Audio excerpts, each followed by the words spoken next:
Allahumma sholli wa sallim ala nabiyil karim sayyidina Maulana Muhammadin wa ala alihi washabihi ajmain. Amma ba'du.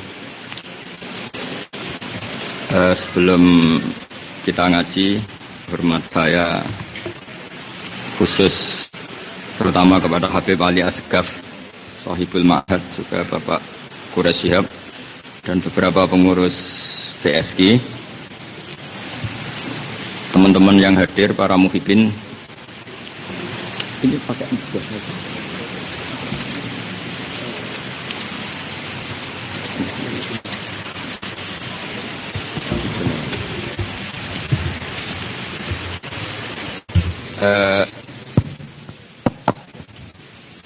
saya akan mulai dari cerita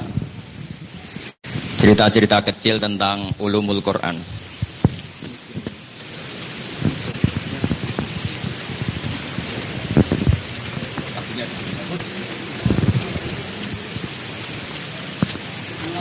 Bismillahirrahmanirrahim. Dados saya biasa ngaji Jawa campur Indonesia karena ini di Jakarta saya memaksakan bahasa apa? Indonesia. Sebetulnya saya lebih familiar bahasa Arab, malah lebih gampang. Begini ya.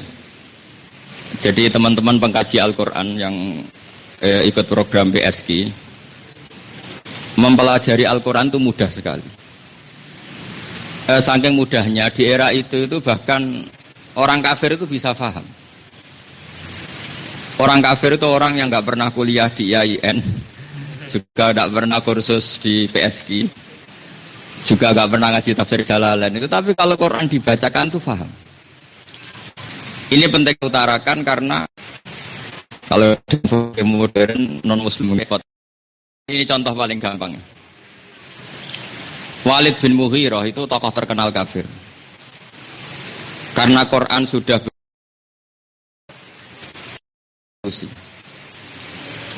misalnya begini, contoh paling gampang.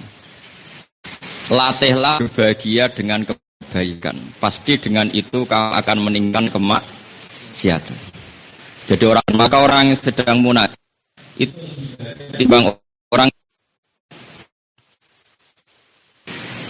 Sehingga ulama-ulama dulu berulang, bahagia itu wajib dan itu harus dilatih. Yaitu ada ayat qul bi fadlillah wa bi rahmatih fa bidzalika falyafrahu. Kalau ingat bahagia. Caranya bahagia. Kita tahu misalnya setiap saat itu kita bisa mati. Makanya kata Nabi, bayangkan kamu besok itu mati. Kalau kamu besok mati itu berarti kamu akan sangat bahagia kalau menyongsongnya dengan taat. Kemudian melihat orang maksiat itu aneh. Dan mulai melihat aneh ini awal dari orang menjadi takwa. Jadi nggak boleh orang takwa karena ketakutan itu tidak boleh. Makanya Allah ngendikan walladzina amanu asyaddu hubbal lillah. Orang-orang mukmin itu sangat mencintai Allah. Karena mencintai Allah yang sangat ini kemudian mereka jauh dari maksiat. Ini penting saya utarakan sehingga dulu ulama dulu, ini saya cerita ulama-ulama dulu itu, kalau ulama dulu gitu makan satu piring kemudian dia kenyang itu bilang gini, kenapa saya harus jadi korupsi, wong satu piring sudah kenyang, paling satu hari 2 piring, kalau satu makanan habis 1 pintal baru saya butuh korupsi, kan butuh uang banyak karena satu makan habis 1 pintal, 2 hari kan 2 pintal, berarti 1 hari sudah berapa? 2 pintal, berarti 2 juta. Nah itu korupsi pantas. Wong satu piring warak saja kok butuh korupsi. Jadi orang dulu itu semua perilaku keseharian itu menjadi alat untuk taat. Ini penting saya utarakan karena sekarang mulai susah orang bahagia dengan taat. Sehingga Allah pernah ngendikan innalladzina yarmunal muhsanatil ghafilat. Ghafilat itu orang yang menuduh perempuan yang lupa. Lupa, maksudnya lupa itu perempuan ini asik mengkaji Quran, asik mengkaji tafsir, asik cari madatul kalimah kosakata, asik nyari ridhonya Allah. Kemudian saking asiknya itu nggak ada jadwal dugem, nggak ada jadwal melihat gambar pornografi, nggak ada jadwal milih cowok yang maco, nggak selancar cari cowok yang ganteng, karena sudah asik. Jadi lupa itu diantara cara meninggalkan maksiat. Orang-orang yang menuduh Innalladzina yarmuna al-muhsanatil ghafilat. Jadi ini diancam sekali oleh Allah karena al-ghafilat ini status yang luar biasa. Itu Quran. Sehingga Quran zaman itu sudah punya efek at-ta'tsir fin nufus. Sekali dibacakan orang teringat. Kemudian tentu orang-orang kafir itu ingin menandingi Quran. Disewalah orang yang bernama Musailimah al-Kadzdzab. Ada nggak ada yang baca Musailamah? Kalau umumnya di sini baca apa? Apa? Musailamah. Pakai fathah ya? Pakai fathah katanya. Sudah ikut saja sama anak-anak BSG. Nanti nggak boleh ngaji di sini kalau tidak saya ikuti. Ya sudahlah Musailamah. Itu dulu. Nah ini mukaddimah ya, mukaddimah berat tapi ringan tapi berat. Itu dulu orang-orang kafir itu memahami Quran. Sehingga banyak orang kafir yang menjadi muslim itu ya karena mendengarkan apa? Al-Quran. Saya adalah orang yang tidak termasuk setuju kalau orang untuk memahami Quran butuh sekian kriteria. Kalau untuk fatwa ya betul butuh sekian kriteria. Tapi kalau sekedar untuk memahami Quran itu nggak butuh banyak kriteria. Karena Quran itu zalul, mudah. Disebut walaqad yassarnal Qur'ana lidzikri fahmi mudzakir. Saya punya sekian cerita betapa Quran itu mudah. Jadi dulu ada seorang khotib itu ya tukang khutbah atau baru ngambil pidato lah khutbah. Si khotib tadi dalil gini. Fawarabbis samaa'i wal ardi innahu lahaqqum mislama annakum tantikun. Demi Tuhannya langit dan bumi, Quran itu hak. Dia langsung mendatangi si khotib tadi. Si khotib tadi, ini orang Bedui.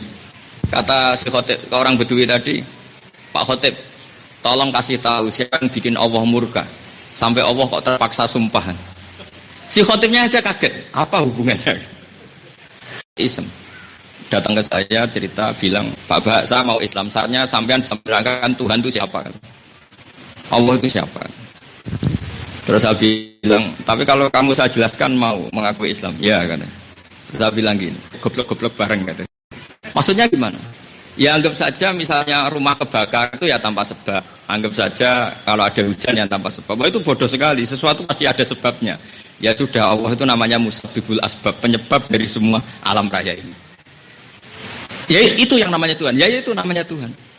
Lah gitu aja kan enak, nggak usah dibilang itu Allah katanya dia. Jadi kata dia gitu. Jadi sebetulnya kita juga ada kesalahan metodologi. Sebetulnya pertama Al-Quran mengenalkan itu bukan langsung Allah. Iqra bismi rabbikal ladzi khalaq, itu nggak nyebut kata Allah. Muhammad bacalah dengan atas nama Tuhanmu yang menciptakan. Di surat At-Tur juga belum disebut lafaz Allah. Am khuliqu min ghairi syai'in. Masa alam raya ini diciptakan tanpa sebab. Jadi kemudian yang paling mudah difahami manusia adalah alam raya ini nggak mungkin wujud tanpa sebab. Kemudian menurut Islam sebab itu bernama Allah. Karena sebab alam raya ini kan kadung wujud. Kalau sesuatu kadung wujud berarti penyebabnya harus super wujud. Itu oleh ahli tauhid disebut wajibil wujud. Karena alam raya ini diciptakan, tentu yang menciptakan lebih dulu. Maka kita sifati qadim atau disifati al-awwal. Itu sebetulnya metode tauhid mulai dulu. Akhirnya Jubair bin Mut'im itu langsung bilang, iya Mat ya. Ya sudahlah saya Islam saja. Jadi dulu Quran itu dibaca itu penuh. Sehingga ayat-ayat tauhid argumentasinya itu ya urut. Ada cerita lagi ya. Pengawal Fir'aun itu menjadi mukmin itu bukan karena apa-apa, ya karena pertama kata Musa ditanya Fir'aun, "Wa ma rabbul alamin?" Tuhan kamu itu siapa? Musa masih rileks. Rabbus samawati wal ardi, yang menuhani langit dan bumi. Kata Fir'aun, "Ma alimtu lakum min ilahin ghairi." Setahu saya di bumi yang jadi Tuhan saya tok. Soal kemungkinan di langit terus Haman dipanggil, "Ya Haman sini." Ya Haman nili surhal ali abluhul asbab samawati fa'attali ila ilahi Musa. Haman saya bangunkan piramida yang tinggi. Saya penasaran. Kalau ada Tuhan di sana, mau saya lihat katanya. Jadi Fir'aun itu masih baik, mau melihat tok. Tapi Nabi Musa tahu ini Fir'aun nggak bener, ini cara logika nggak bener. Untuk mencari Tuhan saja butuh apa? piramida. Ini pentingnya seorang nabi, dia itu fatona sekali, cerdas sekali. Nabi Musa langsung logikanya dibalik. Tidak mensifati Allah Tuhan langit dan bumi, tapi mensifatinya gini. Rabbukum wa rabbu abaikumul awwalin. Kira-kira terjemahan bebasnya yang menuhani nenek moyang kamu. Itu pengawal Fir'aun separuh langsung mukmin. Iya, kalau ini Tuhan berarti nenek moyangnya tidak punya Tuhan. Kan Tuhannya masih balita kan kira-kira gitu. Itu. Jadi ini Fir'aun Tuhan, mbah-mbah Tuhannya lahir barusan. Fir'aun kan barusan punya bapak, punya mbah, punya kakek. Berarti babanya dulu tanpa Tuhan. Ini enggak benar, ini Tuhan terlambat, enggak benar ini. Itu gampang sekali dulu tauhid. Makanya itu orang kafir. Pengawal Fir'aun semuanya kafir, tapi dengan logika tauhid tadi paham dia. Iya. Kalau Fir'aun Tuhan, berarti mbah-mbahnya dulu tanpa Tuhan. Sehingga kalau Quran melogika Tuhan itu gampang sekali. Misalnya tentang menafikan Tuhan Yesus, itu Quran ya ceritanya sederhana. Mal masih ibnu Maryam illa rasul qad khalas min qablihir rusul wa ummuhu siddiqah kana yaqulanit ta'am. Ya Isa dan Maryam itu sama-sama doyan makan gitu tok. Karena enggak kebayang misalnya itu tadi misalnya Ustaz Wafa punya tamu Tuhan, satunya tamu Tuhan kayaknya lemes, setelah saya kasih makan baru sehat deh. Kan nggak kebayang punya Tuhan yang sifatnya seperti itu. Terus Tuhannya marung itu. Alhamdulillah saya sedang gratisi Tuhan tadi makan di saya terus saya gratisin. Kan nggak kebayang. Jadi kalau untuk menafikan Tuhannya Yesus, Quran sederhana saja bilang kana yakulanit. Jadi gampang sekali. Dulu, ya ini saya kemarin ketemu Pak Kores, beliau pesan membantu anak-anak PSG. Ini saya bantu. Cara berargumentasi secara Quran itu gampang sekali. Dan saya tiap ngaji sering cerita dulu orang-orang kafir Mekah. Karena kafir itu ada dua nanti ya, kafir Mekah yaitu non-semitik dan Nabi setelah di Madinah kumpul sama kafir yang semitik yaitu Yahudi apa? Nasrani. Itu temanya beda sekali. Dulu kafir-kafir Mekah itu cara berpikir urusan banyak, kasus banyak, problem banyak ya Tuhannya harus banyak. Ya orang kan macam-macam kan, mahasiswa mungkin urusi psikopri, yang mbak-mbak mungkin cari jodoh, macam-macam, semuanya banyak masalah. Kalau Tuhannya satu tidak cukup, Tuhan harus. Makanya ketika Muhammad ini ngajak satu Tuhan, mereka bilang aja alal alihata ilaha wahida inna hadza la syai'un ujab. Masa Tuhan satu ini aneh Mat Muhammad. Enggak bisa, Tuhan harus banyak, urusan banyak kok Tuhannya satu tidak cukup Mat. Tapi Nabi secara telaten bilang, telaten itu kontinu, istiqomah bilang. Kata Nabi, kalau kamu jadi pembantu, punya majikan banyak, perintahnya beda-beda. Kalau nggak dituruti marah, itu seneng. Ya nggak enak mat punya pembantu punya bos banyak itu udah enak. Enak mana punya bos banyak sama bos satu? Enak satu. Lah ya Tuhan kamu itu bos kamu yang ngurusi kamu. Kalau tuh banyak repot. Ya mat satu aja kalau gitu. Jadi dulu gampang sekali ngajarin tauhid dan itu ajaran Allah. Daraballahu mathalan rajulan fihi syuraka'u mutasyakisu wa rajulan salamal lirajul. Allah membuat satu analogi. Yaitu kalau seseorang jadi pembantu punya bos satu sama bos banyak itu enak mana? Enak bos satu. Kalau banyak perintahnya beda-beda, kalau enggak dituruti tersinggung. Akhirnya iya ya kalau Tuhan banyak perintahnya beda-beda kita jadi repot. Ya sudah mat, Tuhannya satu saja. Itu Nabi. Begitu juga ketika Nabi ngelatih ikhlas. Ikhlas itu kan sesuatu yang kata orang-orang itu sulit. Sebetulnya tuh amal paling mudah itu ya ikhlas. Saya ini ada ikhlas-ikhlas amat, cuma mudah melakukan ikhlas. Saya ngaji di Jogja ya habis ngaji pulang di rumah saya juga gitu karena ikhlas itu menurut saya mudah. Karena andaikan orang dulu belajar ikhlas dengan hadisnya Rasulullah SAW, maka ikhlas itu mudah sekali. Nabi itu kalau nyontohkan ikhlas itu begini. Kamu kalau tidak ikhlas, kalian kalau tidak ikhlas itu sebagaimana, saya masih hafal teks hadisnya. Karojulin istaro abdan bi kholisi mali. Min warikin au dahabin. Fayastari faja'ala ya'malu wa yu'tihu latahu li ghairi sayyidi. Ayyukum sarruhu ayyakuna abduhu kadzalik. Saya terjemah ya. Kalau kamu tidak ikhlas, tidak amal untuk Allah Ta'ala itu ibarat seseorang yang beli pembantu gitu atau nyewa pembantu, dia bayar sendiri dengan uangnya apa? Sendiri. Disuruh nyupir digaji 5 juta. Kemudian pembantu ini nyupir, misalnya nyupir Grab sampeyan atau taksi sampeyan, setelah nyupir gajinya dikasihkan orang lain. Jadi Nabi nyontohkan itu mudah sekali. Ibarat orang ikhlas itu, kamu beli pembantu atau beli budak dulu, dia kamu pekerjakan menghasilkan uang, kemudian hasilnya dikasihkan orang lain. Jadi taruh saja misalnya punya ladang, nyewa pekerja supaya manen, terus panennya dikasihkan orang lain. Terus Nabi tanya, apa ada yang seneng kalau menyewa orang disuruh panen, kemudian hasil panennya dikasihkan orang lain? Wah, tidak ada yang seneng Muhammad punya pembantu kayak gitu. Ya, kamu itu hambanya Allah, diciptakan Allah, rezeki juga dari Allah. Kemudian kamu ngamal demi selain Allah. Makanya bilang, gak bener, mat, wong ra ikhlas ora bener. Jadi itu Islam itu pakai kias, analogi. Sehingga dulu orang mukmin itu barokahnya Quran. Tapi masalah Quran sekarang disekat-sekat. Jadi kalau orang liberal mendalil la ikruha fiddin, diulang-ulang. Kalau orang ekstremis dalilnya faqtulul musyrikin haitsu wajadtumuhum wa khuduhum wasuruhum. Nah, itu tidak kafir. Jadi saya punya sekian bukti bahwa kias, analogi, ya analogi, itu bisa menjadikan orang itu gampang iman. Saya ngaji di mana-mana bilang, misalnya gajah itu hewan yang besar ya. Tapi sama Allah tidak dipakai contoh. Ketika orang-orang kafir meragukan kekuasaan Allah, Allah malah ngendikan innallaha la yastahyi ayyadriba masalam ma ba'udatan fama faqaha. Allah itu tidak malu kalau bikin contoh itu seekor apa? Nyamuk. Saya berkali-kali bilang, tidak usah bahas nyawa ya. Orang disuruh bikin patung gajah sama patung nyamuk, milih mana kira-kira? Tidak usah nyawanya, patungnya saja. Milih bikin patung kok? Gajah. Nah sekarang kalau nyamuk kecil, Allah bisa fama fokoha, atau yang lebih kecil dari nyamuk. Misalnya kalau nyamuk kecil, terus sampean bayangkan alat kelaminnya berapa ya? Terus kamu bilang, lalu alat kecil apa? Belum organnya. Kuman punya organ, lalu organnya seberapa? Belum kamu teruskan, kuman juga punya kuman, lalu besarnya seberapa?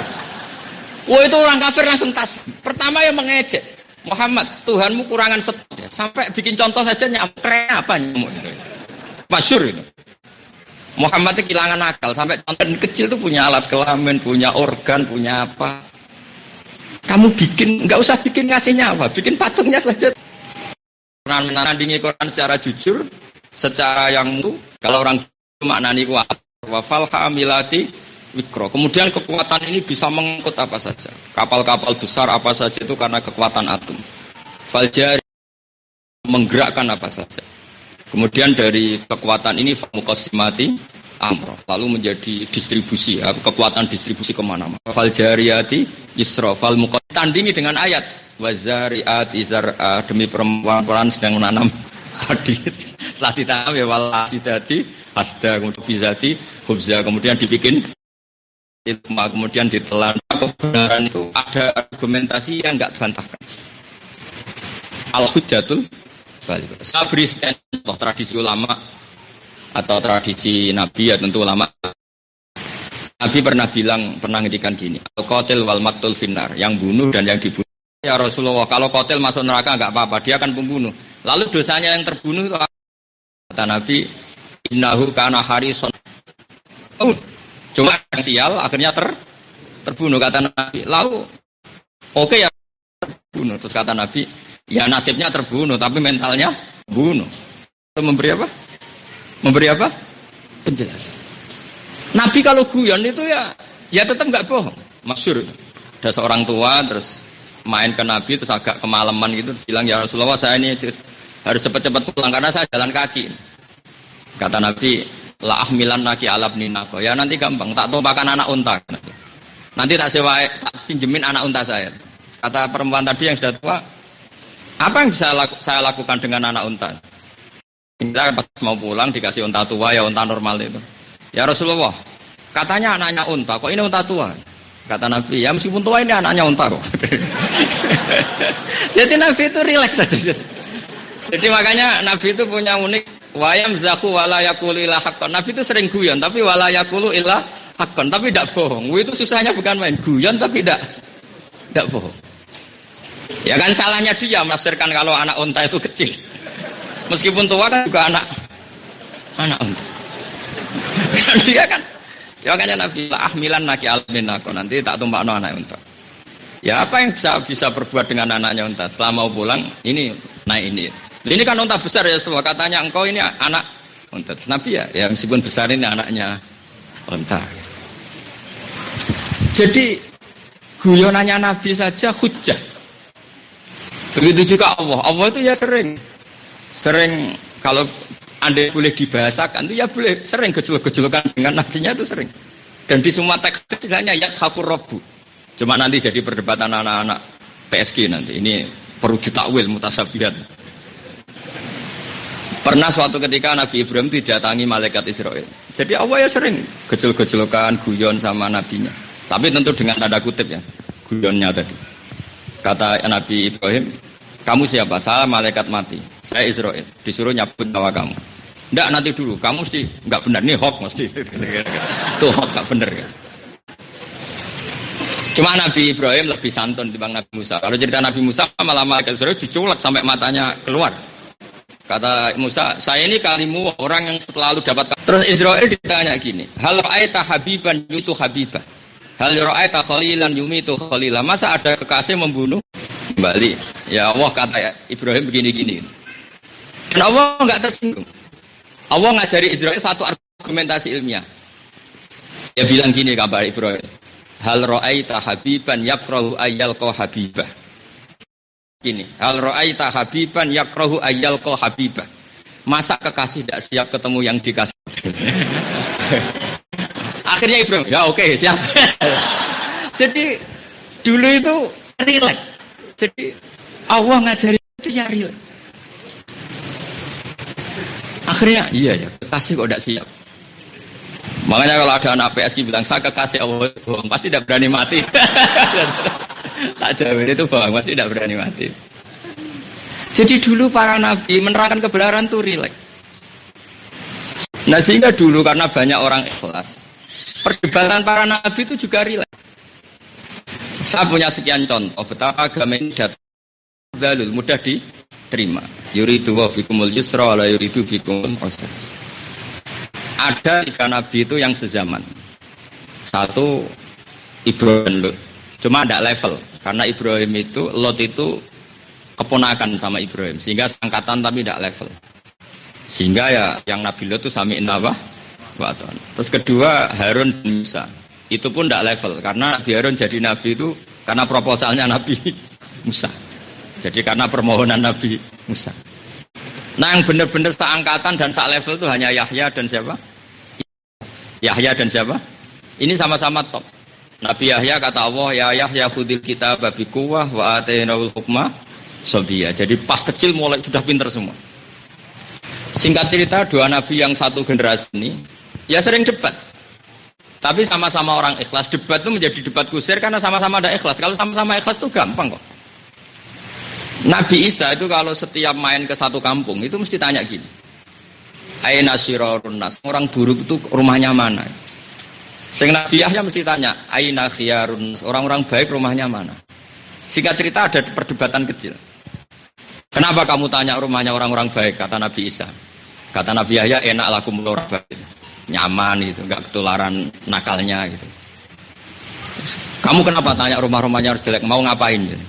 Kata Nabi Isa, ana tobibun, saya ini nabi, anan nabi, biman zilatit tobib katanya, udawil mardo. Ya saya ini kan nabi itu kan kayak dokter, ya nyari yang sakit, kalau sudah sembuh di ngapain gitu. Sehingga menjadi manhat ulama, ada ulama yang nggak siap ketemu orang-orang nakal karena takut katut nakal atau katut.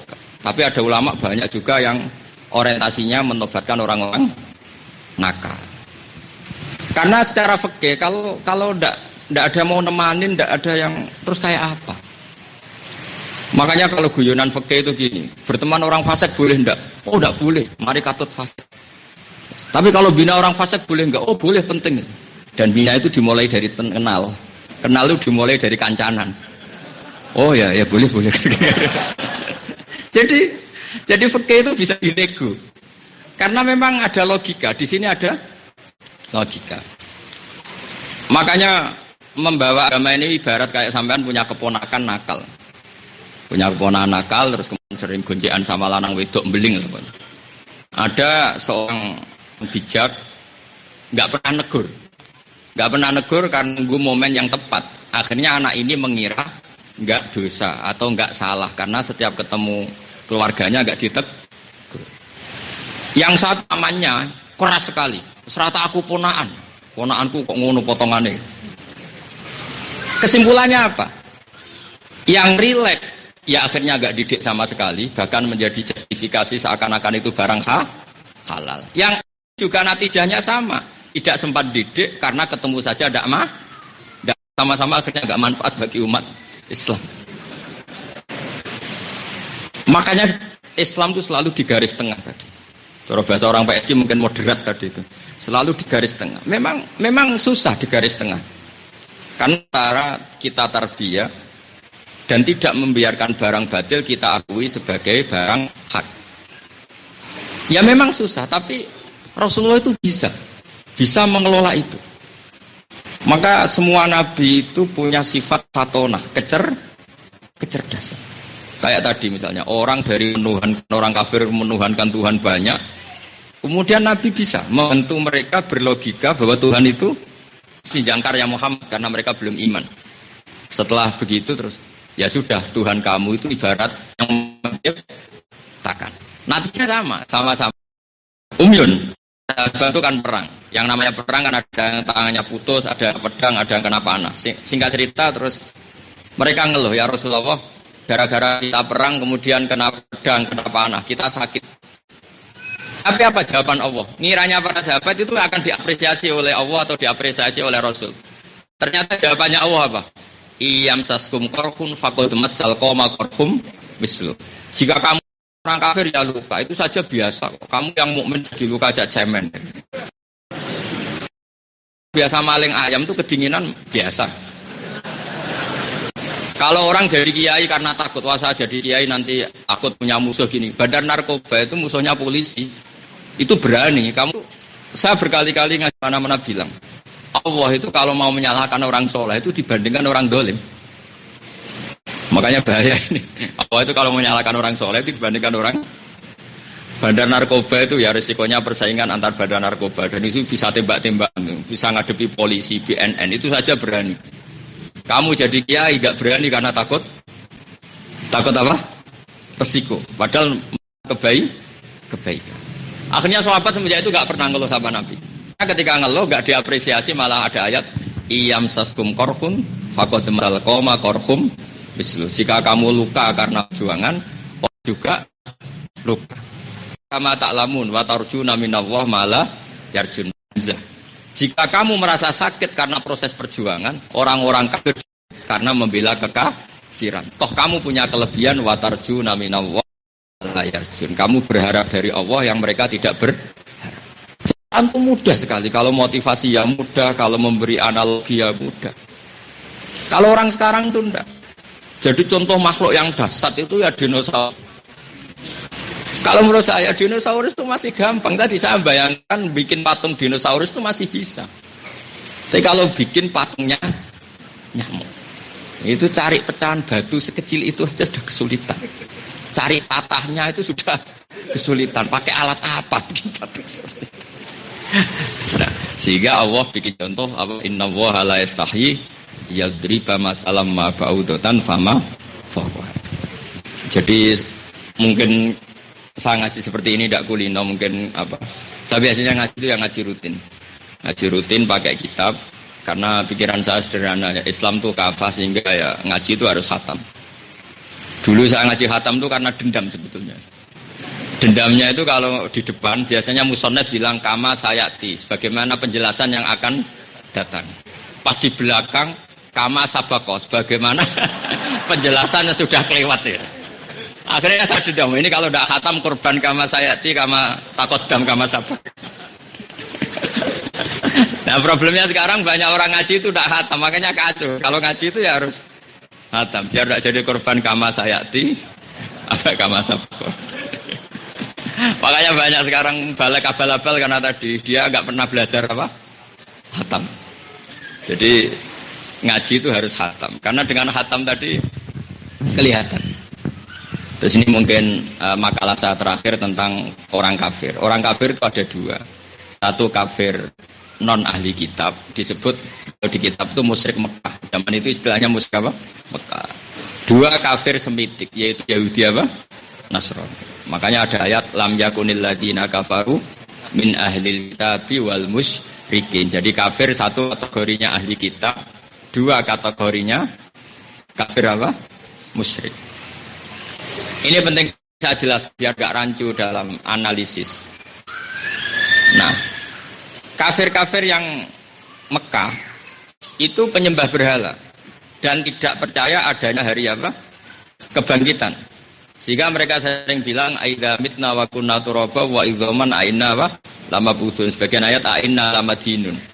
Masa setelah kita jadi debu, jadi tanah, kemudian kita bisa bangkit lagi. Ini mustahil Muhammad. Nah, mustahil kata dia. Masa sudah jadi debu, kok jadi apa? Manusia lagi. Sekarang pertanyaan saya pada anak-anak PSG.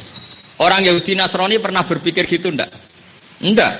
Bahkan mereka percaya sekali kalau ada hari kebangkitan. Cuma orang Nasrani yakin langsung masuk surga bersama Bapa di surga.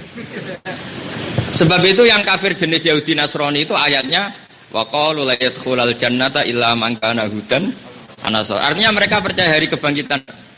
Percaya dan mereka yakin langsung masuk surga. Sehingga sudah ada dua kafir. Kafir pertama enggak percaya hari kebangkitan. Kafir kedua percaya tapi mengklaim kalau surga milik mereka. Bon. Dan Nabi secara argumentatif bisa menjelaskan satu-satu. Pernah ketemu orang kafir yang enggak percaya hari kebangkitan itu ada tulang belulang sudah membiru itu dikremes gini. Setelah hancur disawurkan ke wajah Nabi. Apa seperti ini bisa kembali bangun ya Muhammad? Masa seperti ini bisa bangkit lagi? Tapi apa kata Nabi? Nabi menjelaskan secara santai. Manusia itu dimulai diciptakan dari tanah. Sehingga terus mereka mulai berpikir, iya ya. Manusia pertama itu butuh materi dan materinya tanah. Berarti makhluk yang sekarang miliatan ini ternyata materinya dari tanah. Jadi kalau sama-sama mutakhil wujud sekarang ini insya Allah tauhid sampean benar. Karena syarat tauhid itu fa'lam annahu la ilaha illallah, harus ada unsur fa'lam, tahu. Sekarang sampean melihat burung, ya burung apa saja. Kemudian bertelur, kawin, melihat. Kalau bilang tidak mungkin, mungkin. Sebab itu Nabi, ciri khas para Nabi adalah orang yang tidak terjebak apa yang beliau-beliau lihat. Mereka hanya tahu kudrohnya Allah tidak terbatas. Sehingga ketika kaumnya Nabi Soleh minta, Soleh kalau kamu Nabi betul, keluarkan onta dari batu ini. Nabi Soleh bilang, iya nggak masalah. Terus minta sama Allah, onta itu keluar dari batu. Waget kaum, kok bisa ya? Terus Nabi Soleh yang lahir dari onta kamu bisa menciptakan? Ya tidak bisa, ya sama aja kan. Jadi sebetulnya kita ini bilang mokal dan tidak mokal itu terjebak oleh pandangan rutin. Loh bedanya apa tuh Pak? Burung yang normal sama burung yang keluar dari batu. Bagi Anda bedanya apa? Kan nggak ada bedanya. Burung yang normal itu ya kamu tidak mampu menciptakan. Berarti bukti dalailu kudratillah, bukti kemampuan Allah. Yang keluar dari batu juga bukti kemampuan. Tapi manusia inginnya bukti kemampuan Allah tidak dibuktikan keluar unta dari batu. Wah kalau itu hebat, kita mampu. Memangnya unta yang normal kamu mampu bikin? Makanya ketika umatnya Nabi sering minta mukjizat, itu Nabi Muhammad ditegur sama Allah, ojo turuti terus. Cukup inna fi khalqis samawati wal ardi wakhtilafil laili wan nahar. Sebagian ayat diturunkan wa ma min dabatin fil ardi wala ta'iri yatiru bi janahihi illa umamun amsal. Karena logika yang terbangun itu. Saya mohon semua umatnya Nabi harus cerdas seperti ini. Saya ulang lagi. Burung yang sering terbang itu kamu bilang mungkin kan? Mungkin. Wajar kan? Lalu Anda terlibat dalam penciptaannya? Enggak. Lalu kalau unta keluar dari batu seperti mukjizatnya Nabi Soleh, wajar enggak? Enggak. Mungkin enggak? Kamu mampu enggak? Enggak. Terus sama unta yang wajar, mampu enggak? Nggak akan sama. Sehingga para nabi itu tahu betul kalau semuanya itu bukti kekuasaannya Allah. Nah, nabi itu orang yang nggak pernah terdikte oleh fenomena alam. Jika nabi ya tenang saja karena mengandalkan kudratullah tadi. Ini syarat utama daftar jadi wali, memang harus imannya seperti ini. Masyhur itu. Nabi itu perang Khandaq itu laparan semua, itu hampir 2.000 atau 3.000 pasukan. Ketika Rasulullah begitu kelihatan kelaparan, Jabir berinisiatif minta istrinya masak sama nyembelih kambing kecil, memotong kambing kecil. Kata istrinya Jabir, ya manggil Rasulullah maksimal orang 6 sampai 8. Setelah Nabi dibisikin, ya Rasulullah datang ke rumah saya ada makanan maksimal orang 6 atau 8. Tapi apa kata Rasulullah? Ya ahlal Khandaq halumu ila Jabir. Ayo orang Khandaq datang semua ke rumahnya Jabir, dia bikin makanan. Wah itu istrinya marah-marah. Sesuai tabiat perempuan. Marah itu. Wah kamu bodoh sekali, saya sudah bilang orang 6 ini malah orang banyak. Terus kata Jabir, saya sudah bilang tapi Nabi tidak nurut. Sudah. Tapi apa yang terjadi? Semua itu makan dan kenyang semua. Ya karena tadi pertanyaan saya begini, beras menjadi beras itu wajar gak? Wajar. Anda ikut menciptakan enggak? Tidak kan? Enggak mampu kan bikin beras. Beras jadi nasi, kemudian bikin kenyang, terus sistem saraf bekerja, sistem urat bekerja. Kamu ikut mampu enggak? Enggak. Jika bikinannya Nabi, setelah didongani Nabi, orang 3.000 makan semua. Kata orang-orang, kok bisa ya? Memangnya beras biasa kamu bisa bikin? Enggak bisa juga kan? Nah Nabi itu orang yang enggak terdikte oleh alam yang dilihat. Sehingga beliau tahunya hanya kudratullah, tidak terbatas. Sehingga santai. Nabi sesantainya. Nah peristiwa Mi'raj itu jenis seperti itu. Misalnya ada listrik wajar, ada kekuatan pesawat wajar. Memangnya kalau wajar Anda bisa bikin platinum, Anda bisa bikin kekuatan ini. Kan ya tetap tidak bisa. Karena sering terjadi, kamu katakan mungkin, yang nggak pernah terjadi, kamu katakan hal. Maka kata Imam Sanusi, awal dari kemusyrikan adalah rabtul adat, rabtus sabab al-adi, mengkaitkan sebab adat dianggap satu hukum yang final. Padahal kita sering terjebak tadi.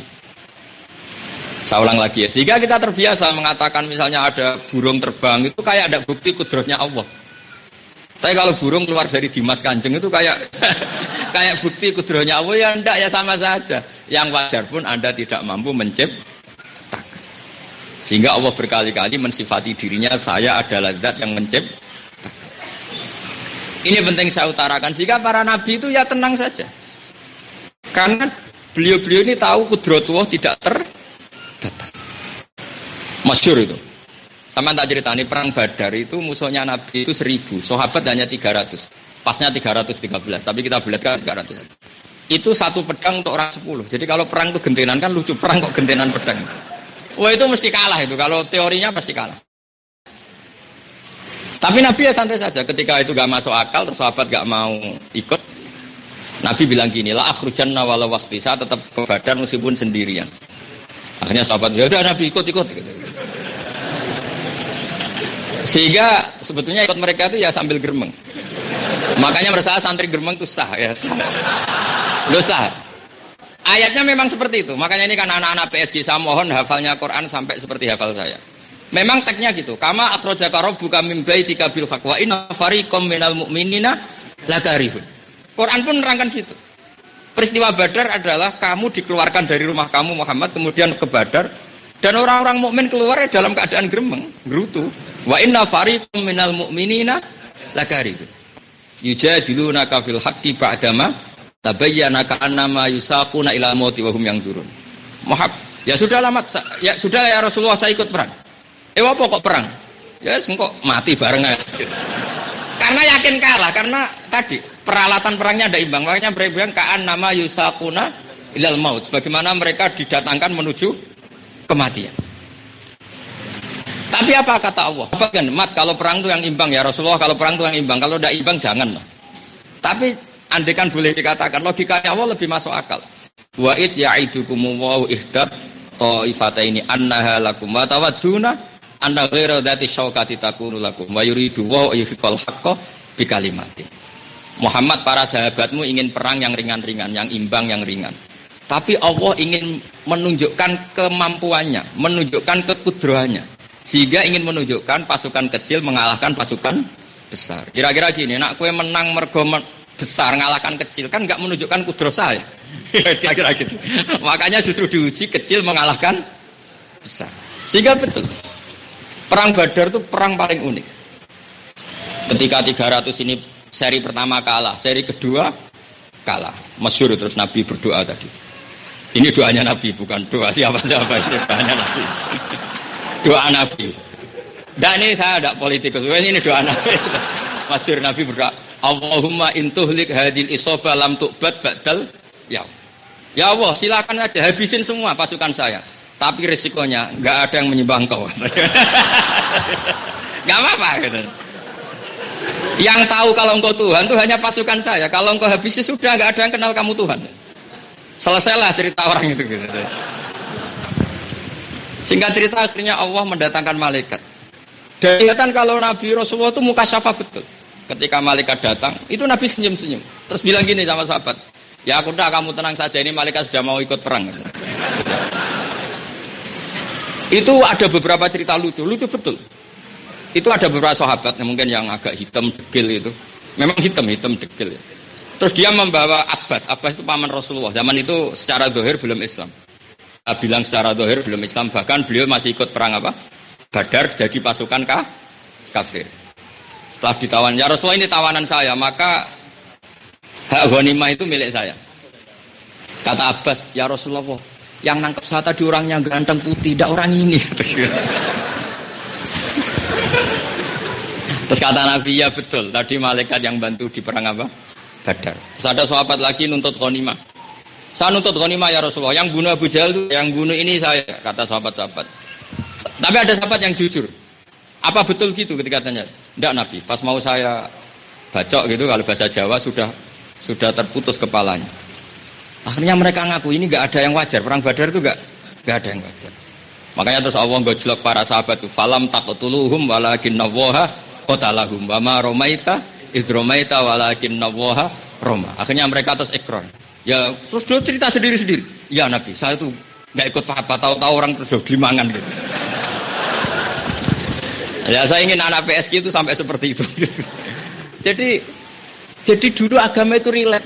Kadang Allah gojlok Rasulnya, gojlok para sahabat. Falam taqtuluhum walakinnallaha qatalahum wa ma ramaita idz ramaita walakinnallaha. Sehingga hubungan dengan Allah dulu itu rileks. Masyhur itu di kitab-kitab tasawuf ini. Ada seorang wali doanya mustajab. Dia agak mangkel gitu sama Tuhan itu. Karena dia hanya butuh makan 1 piring, 2 piring, tapi harus jadi tukang manol di pasar, tukang kut. Terus dia, ya Allah, saya ini ahli ibadah. Kalau sudah makan 1 hari, ibadah terus. Masa butuh 1 piring saja harus jadi tukang kuli, angkut. Buat saya kasih rezeki yang tanpa kerja. Singkat cerita, suatu hari dia dituduh maling terus dipenjara. Ya, di penjara terus. Ya sudah dia makan tanpa apa? Kerja. Terus, ya Allah, kenapa kejadiannya gini kan? Terus kata Allah, kan kamu ingin dapat rezeki tanpa kerja. Ya begini ini. Jadi makanya doa itu hati-hati karena ya hubungannya Allah dengan hambanya itu unik. Makanya di hadis-hadis itu biasa Nabi senyum gitu, tertawa-tawa, rileks gitu. Terus sahabat tanya, apa Nabi yang tanya, kenapa kamu tidak tanya saya, kenapa saya senyum? Terus sampai tanya, saya begini karena diutus Allah. Tadi ada berita gembira dari Allah begini. Sehingga dialeknya para nabi dengan Allah itu yang satu manja, yang satu itu ya rileks. Saya beri sekian contoh betapa Nabi itu rileks. Nabi Musa itu tahu Israel itu mulai dulu bulat, jenenge Bani Israel itu bulat.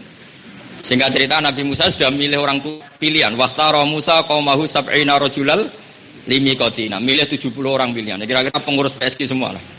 Diajak nerima Taurat. Setelah di Gunung Nabi Musa itu mojok lah kira-kira. Terus entah baca apa terus ayo pulang kita sudah dapat Taurat. Kata orang 70 tadi, kok enak Musa kamu mojok terus bilang sudah ketemu Allah. Enggak bisa. Lan nu'mina laka hatta narawaha jahro. Kita tidak bisa iman kalau nggak sama-sama melihat Allah secara jahro. Nggak bisa. Gentenan Allah tersinggung. Udah Nabi kok minta ketemu apa? Allah. Fa'akhodat humus so'iko. Disambar bledek mati semua. Nah pas mati semua itu unik. Nabi Musa saking manjanya sama Allah itu bilang gini, ya Allah ini apa-apaan? Ini 70 orang supaya jadi saksi saya menerima Taurat. Kalau mati semua saksinya siapa? Ayo ya Allah hidupkan lagi. Loh sama Allah dihidupkan. Jadi hubungannya Nabi dengan Allah itu akrabnya. Ayo Allah ini hidupkan, ini apa? Kalau saya pulang tanpa saksi repot. Kalau enggak ya sekalian saya mati sudah biar selesai. Nah, itu yang dimaksud Rabbi law syi'ta ahlaktahum min qablu wa iya. Kalau menisan membunuh saya sekalian. Terus atuhlikuna bima fa'ala sufa'u. Karo omongane wong bodoh jenengan pertimbang bener kok wis. Jadi ya sudah gitu, manjanya Nabi Musa sama Allah. Anta waliyuna faghfir lana warhamna wa anta khairul ghafirin. Tapi Allah ya tidak tersinggung. Allah tetap bilang, ya Musa ini stofaituka ala nasi bi risalati wa bi. Allah itu tidak tersinggung. Dan barokahnya Musa yang seperti ini akhirnya kita dapat sholat 5 waktu. Andaikan Nabi Musa, Nabi Ibrahim, kita ya 50. Ketika Rasulullah Mi'raj itu Nabi Muhammad diberi tugas berapa? Sholat berapa? 50. Nabi Ibrahim tanya, ada apa kamu dipanggil Allah? Disuruh sholat 50, ya diam. Nabi Ibrahim karena tipikal sami'na. Sebetulnya frontalnya itu bukan kasihan kita, karena beliau itu egois, agak-agak masyhur. Nabi Musa kan kira-kira di langit sampat kalau enggak 5, karena di semua riwayat itu mutoribah. Riwayatnya mutoribah, urutan-urutan Nabi. Kalau enggak 4 ya 5. Ketika Nabi Muhammad sudah melintahi batas dia, itu dia nangis. Ditanya sama Allah, ma yubkika ya Musa. Ini Nabi yang lebih junior ketimbang saya kok melangkahi makam saya. Kayak dia nangis. Enggak terima dia kelampaui makamnya Nabi. Setelah Nabi pulang datang. Kenapa dipanggil Allah? Disuruh sholat. Hufaz al-hutaf. Kamu kembali ke Tuhan minta keringanan. Itu alasannya lucu. Inna ummati la tutiku kali. Umat saya yang gagah aja enggak kuat, apalagi umatmu. Jadi sebenarnya dia itu tidak demi kita, demi kita. Ya tapi sudah lah, penting barokah gitu. Enggak apa-apa itu barokah. Umatku. Dia bilang gitu. Wa inni qad jarrabtu Bani Israil. Bani Israil sudah saya uji dan mereka badannya lebih kuat, lebih tahu. Itu saja tidak mampu, apalagi umatmu. Irji ila rabbika fas'alhu takhfif. Ayo kembali minta keringanan. Minta keringanan. Nabi Allah nyuduh hanya 5 kembali ke Musa. Berapa masih 45? Masih gak kuat. Kembali lagi. Dan Rasulullah karena orang yang akhlaknya baik disuruh seniornya ya. Itu kalau dituruti gak jadi sholat. Tinggal 5. Sudah tinggal 5. Nah, itu yang unik. Sekarang enggak. Orang itu dibikin takut dengan Allah. Itu repot. Sehingga kalau kita hubungan dengan Allah takut, itu repot. Makanya di cerita para wali itu, meskipun cerita ini kadang orang-orang sekarang nggak setuju, tapi saya punya kitabnya. Abu Yazid Al-Bustami itu kalau sholat itu ngetuk semalaman. Singkat cerita dia tanya, orang yang sekelas saya itu siapa ya Allah? Ternyata ditunjukkan orang yang tidur di pinggirnya, yaitu katanya.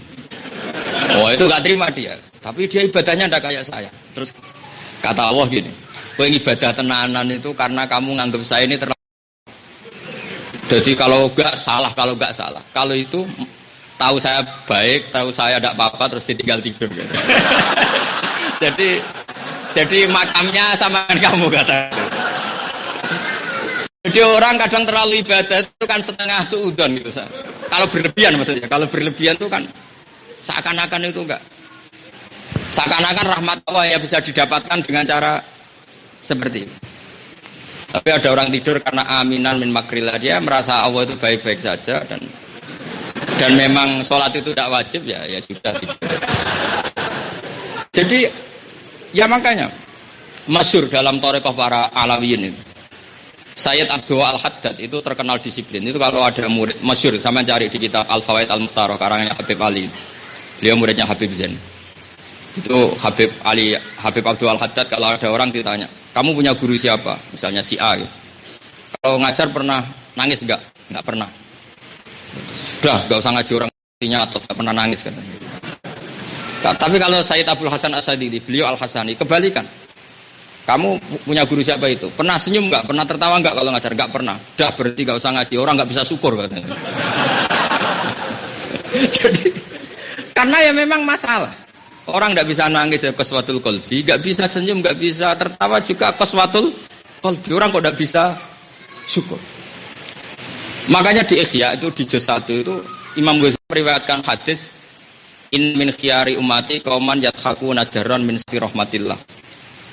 Di antara umatku pilihan adalah nanti umatku yang kalau tertawa itu kenceng-kenceng, saking yakinnya banyaknya rahmatnya Allah.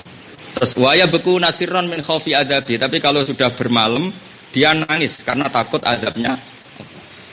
Karena begini, saya sering dijaji bapak saya, hak nak ngaji rileks kayak guyon. Kenapa?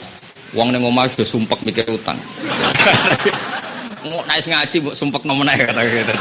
Sumpek ping pindho kata gitu. Jadi itulah. Jadi dulu para nabi, para wali itu bukan dengan Allah itu rileks, karena tahu Allah itu Ar-Rahmanur Rahim. Ini terakhir makalah saya tutup dari Ihya. Di Ihya juz terakhir, ketika Ihya ditutup, itu beliau cerita di bab saati rahmatillah, bab luasnya rahmat Allah. Itu ada orang sudah di neraka, dibelenggu, diborgol gitu. Allah ke surga, 2 orang. Ini nanti bisa aman praktekkan setelah di akhirat. Setelah dipanggil Allah, ditanya gini sama Allah. Ya Allah itu memang kadang seperti itu. Gimana di neraka? Enak kata. Wah, ya gak enak Gusti sarro makan. Tempat paling buruk ya neraka. Ya tapi kamu di dunia beling. Kamu harus masuk neraka. Ya Gusti. Udah kembali. Yang satu tuh lari kencengnya bukan. Semangat dia mau ke neraka itu semangat. Kencengnya bukan. Terus ditanya, loh kok semangat gitu? Ya Allah saya sudah kapok ketika di dunia kalau engkau perintah ada semangat. Ini pemerintah maka saya semangat.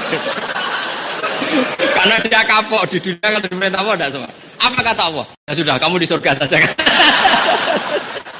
Barokahnya semangat lari neraka. Saya kapok zaman di dunia engkau perintah lelet, makanya saya sekarang apa? Semangat. Malah dipanggil Allah, sudah kamu di surga aja. Yang satu enggak. Belengak itu enggak semangat. Banyak enggak semangat. Ditanya, kenapa kamu pelengahan terus? Nengok-nengok terus enggak semangat ke neraka? Ya Allah, saya itu tidak pernah ngira engkau demikian. Tak kira setelah dipanggil di surga enggak disuruh ke neraka lagi. Makanya saya tadi janggal iskal. Masa engkau begitu? Saya itu tidak pernah ngira setelah engkau panggil ke surga kemudian disuruh ke neraka lagi. Saya enggak ngira engkau begitu. Ya sudah, kamu khusnudzon sama saya tidak akan mengembalikan kamu ke neraka. Sudah di sini aja. Jadi semuanya dibenarkan. Semuanya dibenarkan. Itu sebenarnya warahmati wasiat. Jadi yang lari kenceng ya dibenarkan. Itu bisa kamu tiru nanti ya. Yang tengah antolah-tolah ya dibenarkan karena anak adalah dzonni abdi. Jadi ini luar biasa sekali. Jadi saya mohon hubungan dengan kita dengan Allah itu hubungan yang santai, yang rileks, yang mahabbah. Saya kemarin ketemu Pak Kores termasuk diskusi tadi. La yutrakul haqqu li ajlil batil. Kalau kita akan ngomong hak terus meskipun di dunia banyak maksiat, banyak kebatilan. Di dulu banyak orang-orang sufi yang saking nganggap dunia sudah rusak, kemudian uzilah di atas gunung. Ini era gurunya Imam Ghazali yang diceritakan Imam Ghazali di kitab Minhajul Aqid. Setelah di atas gunung ya mereka rileks ibadah apa yang terjadi? Ada beberapa wali datang bilang begini, taraktum ummata Muhammadin fi idil mubtadi'ah. Kamu enak-enakan ibadah di sini sementara umat dipimpin orang-orang yang bid'ah. Lah kalau kita sekarang ahlul ilmi anak-anak PSG tidak mimpin Quran, tidak mimpin cara tarbiyah Quran, berarti taraktum ummata Muhammad fi idil kafirah, fi idil mudillah, fi idil ahlil ahwa macam-macam. Jadi uzlah itu gayanya baik, tapi dia tidak ikut bertanggung jawab terhadap proses perjalanannya umatnya Rasulullah Shallallahu Alaihi Wasallam. Makanya ini penting. Jadi ya sudah seperti itu. Makanya saya berkali-kali fatwa di mana-mana. Kalau ada orang mati karena ngombe oplosan, tetap harus ada kiai yang datang. Meskipun mangkel mau mati kok karena apa? Oplosan. Kita datang apa? Karena janazatul muslim biar dikelola secara Islam, dikafani, disolati, dikubur. Nah nanti kalau ahlul haq gak ada yang datang, kemudian orang-orang ini punya cara baru. Terus didekno, diobeni be arak, malah repot. Jadi kita datang bukan karena menghormati mayat, enggak, menghormati kefiah Islam bila tetap berjalan. Nah, dalilnya apa? La yutrakul haqqu li ajlil batil. Jangan sampai kebenaran ditinggalkan karena ada kebatilan. Mulai dulu batilan itu ya ada, tapi enggak ada ulama yang kemudian menarik diri tidak dakwah. Justru seninya dakwah itu di situ. Yutrakul haqqu li ajlil batil. Jadi saya kemarin termasuk diskusi itu dengan beliau dan memang di kitab-kitab seperti itu. Saya kira demikian. Nah, ini kembali waktu tak kembalikan ke pengurus PSG.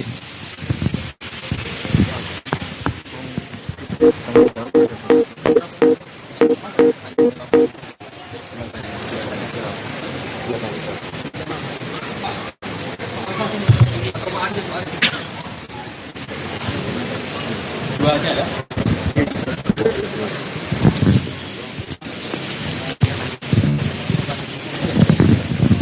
Ya, alhamdulillah menarik sekali banyak intisarinya yang kita peroleh. Sebelum memasuki waktu zuhur masih ada kesempatan sedikit untuk pertanyaan. Tapi saya sudah dibisiki untuk kali ini saja dan dari internal PSK saja dulu, santri dan atau pengurus-pengurusnya. Yang bapak dan jamaah lain, insya Allah bulan Ramadan atau kapan kita undang lagi beliau nanti. Silakan ada dari PSK, dari santri. Kecuali tawaran ini sudah ditolak tadi, melengah-melengah gitu, saya lempar ke yang lain nanti. PSK, santri BK yang mau bertanya. Kesempatannya cuma 1, 2, tidak ada. Ini santri bukan? Santri alumni sekarang ini? Ya, oke. Nggak begitu kelihatan. Silakan. Ya, maju aja, maju. Mic-nya ada di sini. Dari peserta PPL termasuk internal PSG ya, silakan. PPL Jambi kalau mau siap-siap, laki maupun perempuan. Ya, berdiri aja, berdiri biar kelihatan. Saya nggak ngeliat wajahnya tadi. Bismillahirrahmanirrahim. Assalamualaikum warahmatullahi wabarakatuh. Waalaikumsalam warahmatullahi wabarakatuh. Ini dari santri Beki. Sebelumnya mohon maaf, ini mau tanya tentang pemahaman Al-Quran. Ini pemahamannya itu apa? Misal apa? Kita kan ini ya menghafal Quran gitu. Pemahamannya itu apa? Dimulai dari menghafalnya dulu itu sampai matang. Terus pemahaman dalam metode semisal tafsir Jalalain. Terus setelah itu apa? Lanjut ke penjabaran yang lebih jabar lagi itu.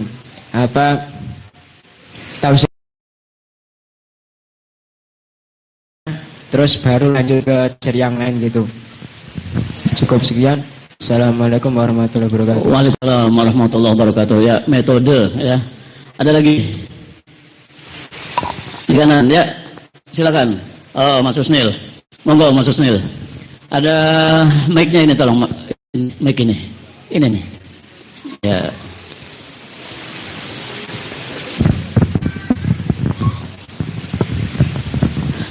Ini masih megang apa di redaksi penerbitan kita, Lentera Hati. Ya, silakan. Assalamualaikum warahmatullahi wabarakatuh. Ini minta nasihat Gus, karena belakang semacam barometer gitu ya. Diikuti oleh hal yang paling konkret sekarang ada teman-teman hijrah gitu ya. Umum kemudian mereka melirik gerakan yang namanya hijrah. Tetapi kemudian sayangnya dan ini sebagian juga teman-teman saya gitu menanggapi ini dengan negatif Gus. Mereka menganggap bahwa orang hijrah itu kayak walah mereka tahu ama baru sedikit kok udah mulai ngajak-ngajak gitu. Walaupun kita kan tahu balighani walau ayat. Nah, tetapi di sisi lain teman-teman kita juga yang punya ilmu nggak mau ngapa-ngapain juga gitu Gus. Ya kan? Ini agak repot gitu. Nah, bukan sesuatu gitu Gus untuk buat mereka lebih baik juga gitu. Tapi kadang malu. Mungkin karena di pesantren terlalu tawaduk gitu. Sehingga ketika mereka berkiprah banyak Gus yang jadi profesional gitu, teman-teman saya santri untuk ngajar lagi itu pakai dan kadang nggak mau gitu. Nah, kalau Gus Baha yang bicarakan insya Allah mohon nasihati anak muda NU itu untuk mau ngasih pengajian di pesan di musola di mana, karena itu juga penting. Mungkin itu Gus Bahada, sama satu mungkin nasihati kami untuk jalan istiqomah untuk memegang kesantriannya Gus, gitu Gus. Assalamualaikum warahmatullahi wabarakatuh. Waalaikumsalam warahmatullahi wabarakatuh. Baik, ini waktu kita kurang lebih dari setengah jam menjelang zuhur. Nanti 5 menit sebelum azan sudah kita selesaikan untuk menyediakan waktu berwudu. Orangnya banyak, khawatir tidak cukup ya. Jadi zuhur kita 11.59, 5 menit sebelum itu akan kita hentikan. Sepenuhnya kami kembalikan ke Gus Baha untuk menanggapi. Begini ya, kalau urutan dalam kitab ya, kalau dulu ini juga harus jadi metode siapa saja ya, metode kajian Quran. Dulu zaman Rasulullah SAW itu kan Quran turun dalam durasi waktu 23 tahun. Dan ada periode Makkiyah, yaitu sebelum hijrah, dan ada periode Madaniyah. Kedua, bahwa Quran itu sudah ada asbabul wurud atau asbabun nuzul. Sehingga seperti yang saya tadi bilang, sehingga misalnya ada ayat turun, ya ayyuhal kafirun la a'budu ma ta'budun. Mereka itu tahu kalau asbabun nuzulnya itu misalnya kompromi. Muhammad, kita jangan bermusuhan terus lah. Kamu menyembah Tuhan saya setahun, kita menyembah Tuhanmu setahun lah. Kita kompromi lah secara politik. Terus turun ayat la a'budu napa? Ma ta'budun wala antum abiduna ma'abud. Sudah terus seperti itu. Sehingga mudah sekali difahami. Setelah kita 1440 Hijriah sekarang, kemudian ada disiplin ilmu, termasuk disiplin nasah mansukh. Ada orang yang bilang kulal kafirun itu dinasah ayat sef, sekarang nggak usah lakum dinukum waliyadin, tapi ya tegas ya. Ada yang bilang enggak, ini disesuaikan konteksnya. Kalau mereka ingin damai ya kita damai, tapi nggak perlu saling menyembah apa Tuhan, natijahnya damai saja. Tapi yang unik dari ulama detail adalah satu. Ini yang perlu anak-anak PSG tahu. Yang dimansuh itu tidak semua, separuh saja katanya. Yaitu kan maknanya apa? La a'budu ma ta'budun. Saya tidak akan menyembah apa yang kalian sembah. Kira-kira pernah mansuh dibatalkan hukumnya apa ila yaumil qiyamah? Ila yaumil qiyamah, karena ila yaumil qiyamah kita tidak akan menyembah apa yang mereka sembah. Tapi wala antum abiduna ma'abud, dan kalian tidak menyembah apa yang saya sembah. Faktanya banyak orang kafir yang masuk Islam. Nah ini kalau sudah sampai seperti ini sudah detail lah Mas. Kalau kamu katakan semua ayat itu mansuh, nanti resikonya masalah abudu mata budun mansuh. Kan kita akan selalu la abudu mata budun, tidak akan menjawab apa yang mereka sembah. Jadi saya mohon sekali memang mengkaji ilmu itu tidak ada selesainya. Tapi kadang ya ada ulama yang tadi ya, karena kelas kitab tertentu masih pakai ini semua mansuh. Tapi nanti setelah kamu tambah ilmu tahu ternyata yang dimansuh itu tidak semua. Nah begitu juga tafsir Jalalain misalnya. Komentar saya terhadap tafsir Jalalain itu tafsir yang bagus. Tapi tetap analisisnya ulama itu beda-beda. Misalnya begini, saya beri contoh yang masyhur itu. Quran itu hudal lil muttaqin, memberi petunjuk pada mereka yang takwa. Sekarang anak-anak PSG tak bedai. Orang yang takwa itu yang kayak apa coba? Yang sudah soleh apa sebelum soleh? Sudah soleh. Ya keliru. Kalau sudah soleh, nyatanya Umar itu masuk Islam itu pas itu sudah muttaqin apa masih kafir? Masih kafir, tapi dengar Quran langsung masuk Islam. Makanya kitab Al-Burhan karangannya Imam Zarkasi itu kitab yang paling sering dikutip oleh Profesor Quraish Shihab. Itu bilang lil muttaqin itu min babil iktifa lil muttaqina wa ghairihim. Karena kalau yang mendapat hidayat hanya mereka yang takwa, nanti resikonya enggak ada contoh orang yang belum takwa masuk Islam karena Quran, padahal faktanya banyak kayak tadi Umar, kayak Jubair bin Mut'im. Jadi ilmu itu ya naik. Jadi nggak bisa menunjuk satu kitab. Jadi Alasannya ulama tadi yang Imam Zarkasi, hudal lil muttaqin itu tidak boleh dipertentangkan dengan hudal linnas. Padahal ada ayat bahwa Quran itu hudal linnas. Kalau ini dibatasi lil muttaqin. Nah, itu yang lil muttaqin diikutkan bab iktifa namanya kalau ilmu balaghah. Menyebut satu sisi mencukupkan dengan yang sisi yang lain. Jadi misalnya kalau di Quran terkenal kan sarobila taqikumul harro. Pakaian itu bisa menutupi kamu, menjaga kamu dari panas. Wal barda juga menjaga dari dingin. Jadi kalau di balaghah disebut apa? Iktifa. Itu juga satu disiplin apa? Ilmu. Jadi lil muttaqin walihim, buktinya ada orang kafir masuk Islam. Ya, terus ada ulama yang cara pandang tidak dimasukkan bab iktifa. Jadi maknanya gini. Lil muttaqin kedhe wong sing wedi Allah. Wedi Allah kelas-kelasan. Jadi wedi sangka kafir tok, kayak wong Islam tapi ra salat ra zakat. Ana wedi sangka dosa gede, tapi nak zina enggak mau, tapi ngegeng di mall-mall delok perempuan mau gitu. Itu kan namanya wedi dari dosa besar tapi enggak takut dosa kecil. Ada muttaqin paling atas, takut ingat selain Allah, itu muttaqin papan atas. Nah, dari sini aja kelihatan bahwa Quran enggak bisa difahami hanya dengan satu kelas tertentu. Makanya saya bilang tadi ke guru-guru PSG, ada ulama yang baca ayat innama amwalukum auladukum fitnah, anak dan harta itu fitnah. Terus ulama tadi nangis tangisnya. Ya Allah, wong harta itu fitnah, kok saya menambah harta, berarti saya menambah fitnah.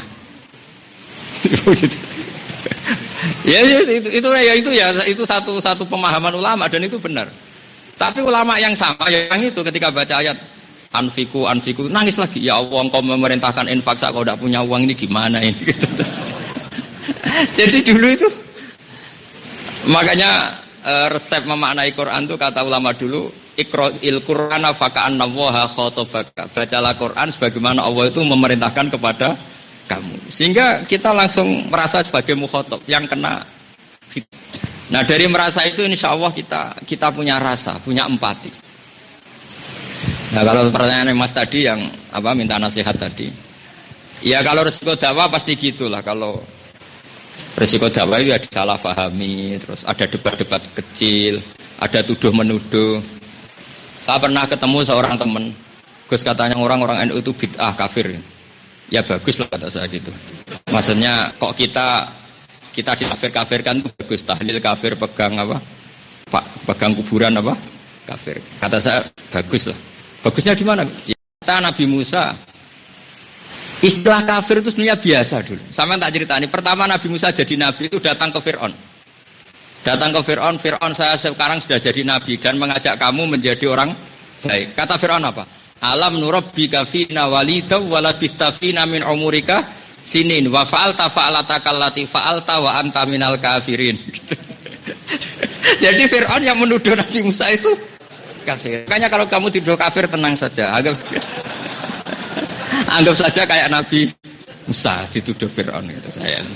Saya pernah juga di kota dituduh gitu. Saya bilang setelah ada acara gitu karena orang percaya jimat kafir, percaya ini kafir. Setelah mau jamaah zuhur gini, saya ke belakang. Bapak ada sholat? Enggak, sholat hanya wajib bagi orang Islam kata saya.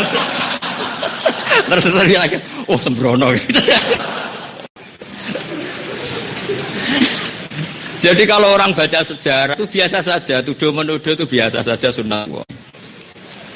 Makanya iyyakum wa muhdatsatil umur fa inna kulla bid'atin dhalalah wa kullu dhalalatin finnar, atau fa inna kulla muhdatsatin bid'ah wa kullu bid'atin dhalalah wa kullu dhalalatin finnar.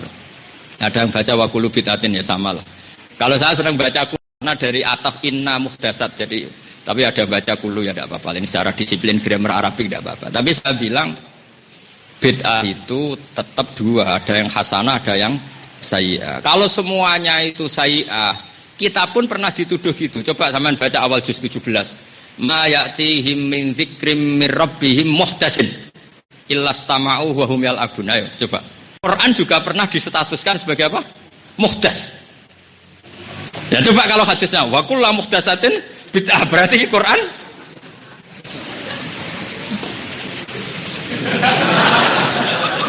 ya biasa saja, makanya kan biasa saja. Makanya yang nuduh-nuduh gitu tuh suruh ngaji lagi, paham?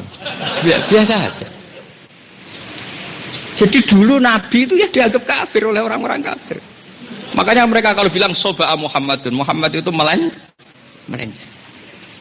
Ya ayat paling populer tadi loh, Fir'aun berkata sama Nabi apa? Musa, alam nurabbika fina walida wa labitha fina min umurika sinin wa fa'alatakallati fa'alta wa anta minal kafirin. Itu omongannya Fir'aun kepada Nabi Musa.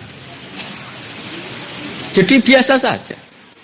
Kalau sampean tegang berarti ya belum biasa. Ya biasa aja, rileks, santai. Ya santai aja. Makanya kalau dakwah itu pokoknya bil hikmati wal mau'izatil hasanah. Saya punya cerita unik dan ini harus sampean camkan.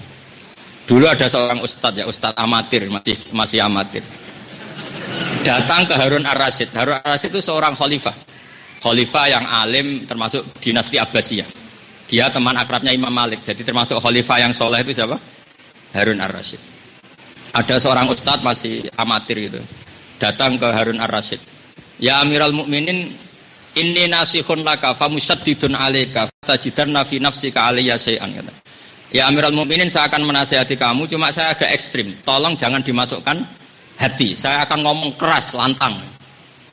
Padahal ini presiden Amirul Mukminin. Terus kata Harun ar-Rasyid, uskut katanya, kamu diam. Uskut, kamu diam katanya.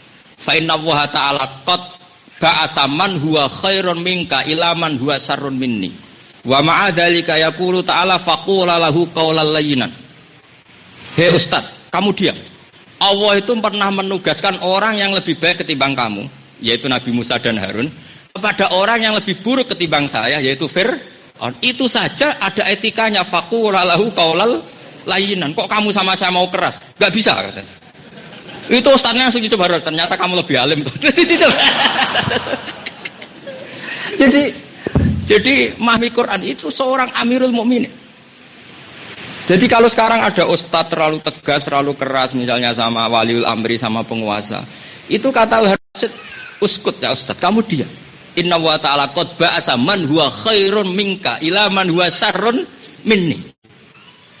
Wa ma'adzalika qala ta'ala faqula lahu qawlan layyinan. Musa itu lebih baik ketimbang kamu, Fir'aun lebih buruk ketimbang saya. Itu saja Musa disuruh beretika ketika berdakwah ke Fir'aun. Kamu serampangan saja, nggak bisa katanya. Terus ustaznya, ternyata alim kamu. Dicoba sama ustaznya tadi. Lah saya ingin Quran itu sampai seperti itu di anak-anak PSG. Jadi ayatnya itu ingat, semangatnya ingat, langsung jadi tertanam. Nah kalau sudah gitu sibghatallah wa man ahsanu minallahi sibghah. Jadi sudah menyatu. Jangan kalau ingat ayat apa ya, dicari lagi nggak ketemu. Itu di surat apa ya? Terus tanya temannya, saya juga lupa. Jadi ayat itu kalau ulama dulu itu sudah menyatu. Melihat apa saja itu langsung terbaca apa? Ayat. Saya kira demikian dan mohon maaf karena ya saya ini memang nggak biasa ngaji gini. Jadi nggak perlu tadi ada yang kedua ketiga sudah pokoknya. Tapi saya senang kok. Secara umum saya senang, penting ngaji. Terus saya mohon yang hafalkan Quran harus hafal ang dhuhri qalbin. Karena itu cara supaya spontanitas Anda baik. Dulu ketika rame-rame tuduhan bid'ah, tuduhan kafir, orang risau, kiai risau. Saya termasuk orang yang enggak risau. Karena saya ingat betul ketika Fir'aun nuduh Nabi Musa kafir.